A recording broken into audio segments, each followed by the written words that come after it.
Hey guys, generation Z సింపుల్గా జెన్ Z అని అనుకుందాం. మీలో ఎంతమందికి ఈ సామెత గుర్తుంది? ఇప్పుడు కష్టపడ్డవాడు తర్వాత సుఖపడతాడు, ఇప్పుడు సుఖపడ్డవాడు తర్వాతకి కష్టపడతాడు. ఈ సామెత మీలో ఎంతమందికి గుర్తుంది? దీనిని జనరేషన్కి అప్లై చేసి చూద్దాం. ఇప్పుడు ఒక జనరేషన్ కష్టపడితే వచ్చే జనరేషన్ సుఖపడుతుంది, వచ్చే జనరేషన్ సుఖపడుతుంది కాబట్టి ఆపై వచ్చే జనరేషన్ కష్టపడుతుంది. ఇది ఒక సైక్లిక్ ప్రాసెస్ లాగా అనుకుందాం. ప్రస్తుతం ఈ జనరేషన్ జెడ్ ని చూస్తే ఇదే అనిపిస్తుంది. ఇంతగనం టెక్నాలజీ ఉన్న ఈ జనరేషన్ జెడ్ లో ఎందుకు నిరుద్యోగం ఇంతగనం పెరిగిపోతుంది? అసలు జనరేషన్ జెడ్ చేస్తున్న తప్పులేంటి? అసలు ఎన్ని జనరేషన్స్ ఉన్నాయి? ప్రతి జనరేషన్ కి ఉన్న డిఫరెన్స్ ఏంటి? ఇవన్నీ ఇన్ డీటెయిల్ గా తెలుసుకునే ప్రయత్నం చేద్దాం. ఇలాంటి మరెన్నో ఇంట్రెస్టింగ్ ఫ్యాక్ట్స్ కోసం సబ్స్క్రైబ్ టు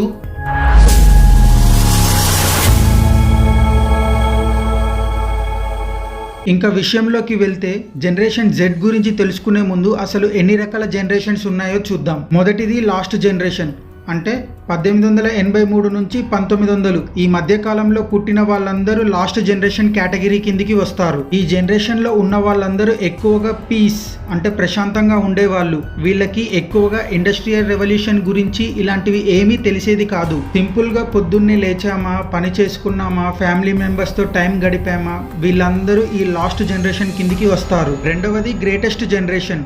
ఈ జనరేషన్లో 1901 నుంచి 1927 ఈ మధ్య కాలంలో పుట్టిన వాళ్ళందరూ గ్రేటెస్ట్ జనరేషన్ కిందికి వస్తారు. ఈ జనరేషన్ కూడా ఆల్మోస్ట్ లాస్ట్ జనరేషన్ లాగానే ఉంటుంది. కాకపోతే ఈ జనరేషన్ లో little bit of industrial revolution start అయ్యే దిశగా ఉంటుంది. ఇంకా ఈ గ్రేటెస్ట్ జనరేషన్ లో పుట్టిన వాళ్ళందరూ లాస్ట్ జనరేషన్స్ ఒక పిల్లలు. ఇంకా మూడవ జనరేషన్ వచ్చి సైలెంట్ జనరేషన్. ఈ జనరేషన్ 1928 నుంచి 1945 మధ్యలో పుట్టిన వాళ్ళందరూ ఈ జనరేషన్ కేటగిరీ కిందికి వస్తారు. ఈ జనరేషన్ లో ఉన్న ప్రజలు అందరూ ఎక్కువగా వరల్డ్ వార్ 1, వరల్డ్ వార్ 2 ఇలాంటివి ఎక్కువగా చూసి ఉంటారు. ఇంకా నాలుగవది జనరేషన్ బేబీ బూమర్స్. 1946 నుంచి 1964 మధ్యలో పుట్టిన వాళ్ళందరూ ఈ బేబీ బూమర్స్ జనరేషన్ కేటగిరీ కిందికి వస్తారు. ఈ జనరేషన్ లో అందరూ ఎక్కువగా civil right movements, independence movements ఇలాంటివి ఎక్కువగా చేస్తూ కనిపిస్తారు. ఇంకా ఐదో జనరేషన్ ప్రస్తుతం మన పేరెంట్స్ లేదా గ్రాండ్ పేరెంట్స్ ఉన్న జనరేషన్ ఇదే. అదే జనరేషన్ ఎక్స్, సింపుల్ గా జెన్ ఎక్స్. 1965 నుంచి 1980 మధ్యలో పుట్టిన వాళ్ళందరూ ఈ జెన్ ఎక్స్ కేటగిరీ కిందికి వస్తారు. ఈ జనరేషన్ లో ఎక్కువగా కష్టపడే స్వభావంతోటే ఉంటారు.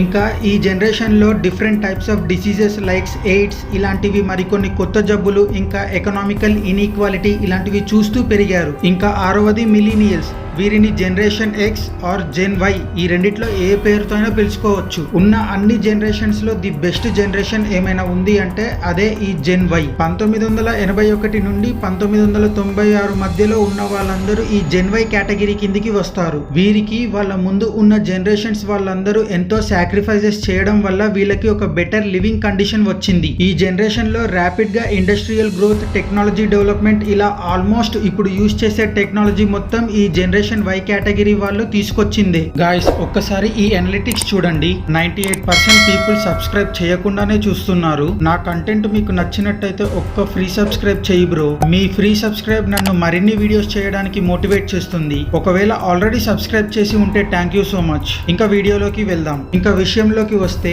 ఏడవ generation, generation Z.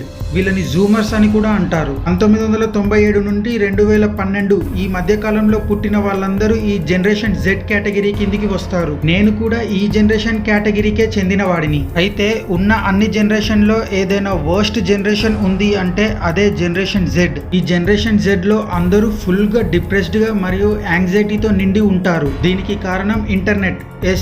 Internet unlimited access ఉండడం వల్ల ఈ generation Z one of the worst generation గా మారింది. మీరు గమనిస్తే జనరేషన్ జెడ్ కి ముందు ఉన్న అన్ని జనరేషన్ లో పుట్టిన వాళ్ళ దగ్గరికి వెళ్ళి మీ ఫేవరెట్ గేమ్ ఏది అని అడిగితే మెజారిటీ ఆఫ్ ద పీపుల్ ఖచ్చితంగా outdoor games like cricket, tennis, volleyball ఇలాంటివే ఎక్కువగా చెప్తారు. అదే జనరేషన్ జెడ్ ని అడిగితే PUBG, candy crush, call of duty, mini militia ఇలాంటి ఆన్లైన్ గేమ్స్ అన్ని చెప్తారు. అసలు జనరేషన్ జెడ్ లో ఉన్న లోపాలు ఏంటి? ఫ్రీగా ఇంటర్నెట్ యూసేజ్ వస్తే వస్తే జనరేషన్ జెడ్ వర్స్ట్ అన్నది నేను కాదు. రెజ్యూమ్ బిల్డర్స్ వారు చెప్పిన దాని ప్రకారం నియర్లీ 3 out of 4 మేనేజర్స్ అంటే 4 మేనేజర్స్ ఈ జనరేషన్ జెడ్ వర్క్ చేయడానికి చాలా కష్టపడుతున్నారు కంపేర్ టు అదర్ జనరేషన్స్. దీని ప్రభావం ఎంతవరకు వచ్చిందంటే కరెంట్ హైరింగ్ లో 38% ఆఫ్ హైరింగ్ అనేది కాలేజ్ నుంచి ఆపేశారు. సింపుల్ గా చెప్పాలి అంటే జనరేషన్ జెడ్ ని రిక్రూట్ చేసుకొని అడిషనల్ గా మీద భారం ఎందుకు వేసుకోవడం అని అనుకుంటున్నారు. అయితే వాల్టన్ ఫౌండేషన్ వాళ్ళు చేసిన రీసెర్చ్ ప్రకారం జనరేషన్ జెడ్ లో ఉన్న వాళ్ళందరూ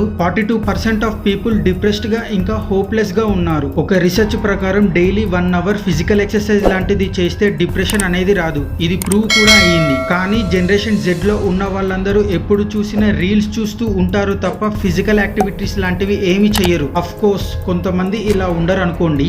వీళ్ళు రీల్స్ చూస్తూ ఇంటర్నెట్ బిల్ పెంచుకుంటారు కానీ వీళ్ళ హెల్త్ ని పెంచుకోవడానికి ఏమాత్రం ప్రయత్నించరు. ఇంకా దొరికిన ఒక ఆర్టికల్ మేరకు 15 నుండి 19 ఇయర్స్ మధ్యలో ఉన్న వారిలో 1,00,000 మందిలో 5 సూసైడ్ చేసుకొని చనిపోతున్నారు. దీనికి కారణం వాళ్ళు ఫుల్ గా డిప్రెస్డ్ అయి ఉండడం. అయితే ఇప్పుడు చెప్పిన అన్ని జనరేషన్స్ తో జనరేషన్ జెడ్ ని కొన్ని విషయాలలో కంపేర్ చేసి చూద్దాం. అందులో మొదటిది ఫ్యామిలీ. ప్రీవియస్ జనరేషన్స్ అన్నిట్లో ఫ్యామిలీ ఇన్వాల్వ్మెంట్ అనేది ఎక్కువగా ఉంటుంది. లైక్ ఉమ్మడి కుటుంబాలు. ఇలా ఏ సమస్య వచ్చినా ఫ్యామిలీలో ఉన్న వాళ్ళందరూ కలిసి కూర్చొని ఆ సమస్య సాల్వ్ చేసుకుంటారు. ఇంకా వీరిలో లవ్ అని అనడం కంటే రెస్పాన్సిబిలిటీస్ అని అనుకోవడం బెస్ట్. ఓల్డ్ జనరేషన్స్ లో రెస్పాన్సిబిలిటీస్ అనేవి ఎక్కువగా ఉంటాయి. అదే జనరేషన్ జెడ్ ఈ జనరేషన్ లో ఫ్యామిలీ ఇన్వాల్వ్మెంట్ అనేది చాలా తక్కువ అయిపోయింది. ఇంకా లవ్ ఈ జనరేషన్ లో లవ్ కి లస్ట్ కి అట్రాక్షన్ కి ఈ మూడిటికి అసలు తేడాలేంటి అనేవి తెలియకుండా పెరుగుతున్నారు. ఇంకా రెండవది జాబ్. ఇంతకు ముందు ఉన్న జనరేషన్స్ అందరిలో కామన్ గా ఒకే రకమైన జాబ్ ఉండేది. సింపుల్ గా చెప్తాను,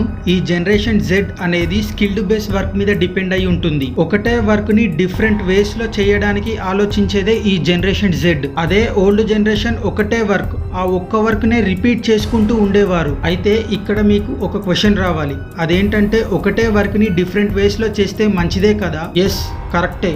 ఇది కొంతవరకు నిజమే. కాకపోతే కొన్ని ప్రయత్నాలు వర్కౌట్ అవ్వవు. ఆ సమయంలో ఏమైనా కొద్దిగా డిప్రెషన్ లాంటిది, యాంగ్జైటీ లాంటిది వచ్చే అవకాశాలు ఉంటాయి. ఇంకా మూడవది హెల్త్. ప్రీవియస్ జనరేషన్స్ లో ఉన్న వాళ్ళ అందరి డైలీ యాక్టివిటీస్ లో మాక్సిమం వర్కౌట్స్ లాగానే ఉంటాయి. ఇంకా ప్రీవియస్ జనరేషన్స్ తీసుకునే ఫుడ్ వితౌట్ కెమికల్స్ తోటి, వితౌట్ పెస్టిసైడ్స్ తోటి ఉంటాయి. అదే జనరేషన్ జెడ్ దగ్గరికి వస్తే చిన్న పిల్లలకి కూడా డయాబెటిక్, హార్ట్ అటాక్స్ ఇలాంటివి ఉన్నాయి. ఇంకా ఫుడ్ గురించి ఎంత తక్కువ మాట్లాడితే అంత మంచిది. ఎందుకంటే వీళ్ళు హోమ్ ఫుడ్ కంటే ఎక్కువ జంక్ ఫుడ్ నే ఇష్టపడతారు. సో జనరేషన్ జెడ్ ఒక ఫుడ్ గురించి ప్రత్యేకంగా చెప్పాల్సిన అవసరం లేదు. ఇంకా నాలుగోది ఎంప్లాయ్మెంట్. ప్రస్తుతం ఇంత టెక్నాలజీ ఉన్నా ఎందుకు అన్ఎంప్లాయ్మెంట్ అంతగా పెరిగిపోతుంది? దీనికి కారణం జనరేషన్ జెడ్ ఒక lack of interest and lack of patience. మీరు గమనిస్తే జనరేషన్ జెడ్ లో ఉన్న వాళ్ళందరిలో ఇంట్రెస్ట్ అండ్ పేషెన్సీ చాలా తక్కువగా ఉంటుంది. ఇంతకు ముందు చెప్పుకున్నట్లు 4 మేనేజర్లు జనరేషన్ జెడ్ వాళ్ళని రిక్రూట్ చేసుకోవడం అదనపు భారం అనే స్టేట్మెంట్ ఇవ్వడానికి కారణం ఇదే. ఇంకా ఈ వీడియోకి ఇంతే. మళ్ళీ వచ్చే వీడియోలో కలుసుకుందాం. అంతవరకు Tata, take care, by by now. ఈ వీడియో గురించి మీరు ఏమనుకుంటున్నారో కింద కామెంట్ చేయండి. వెళ్ళిపోయే ముందు సబ్స్క్రైబ్ చెయ్యి బ్రో. ఆల్రెడీ సబ్స్క్రైబ్ చేసి ఉంటే thank you so much. Thank you, take care, by by now.